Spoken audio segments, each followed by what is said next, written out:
إن الذين يتلون كتاب الله وأقاموا الصلاة وأنفقوا مما رزقناهم سرا وعلانية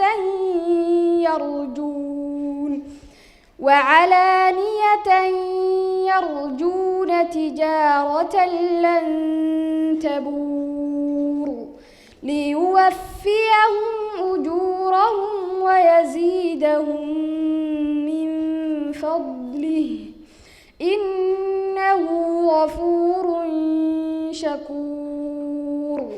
والذي أوحينا إليك من الكتاب هو الحق مصدقا لما بين يديه إن الله بعباده لخبير بصير.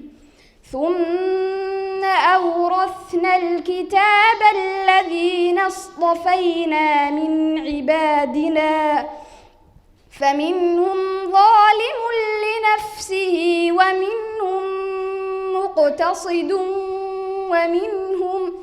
ومنهم سابق بالخيرات بإذن الله ذلك هو الفضل الكبير. جنات عدن يدخلونها يحلون فيها من أساور من ذهب ولؤلؤا ولباسهم فيها حرير. وقالوا الحمد لله الذي أذهب عنا الحزن إن ربنا لغفور شكور. الذي أحلنا دار المقامة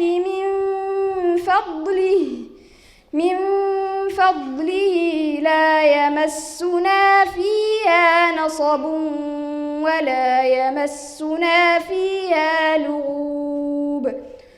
الذين كفروا لهم نار جهنم لا يقضى عليهم فيموتوا ولا يخفف عنهم من عذابها كذلك نجزي كل كفور.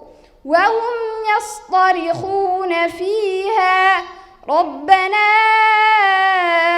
أخرجنا نعمل صالحا غير الذي كنا نعمل أولم نعمركم ما يتذكر فيه من تذكر وجاءكم النذير فذوقوا فما للظالمين من نصير.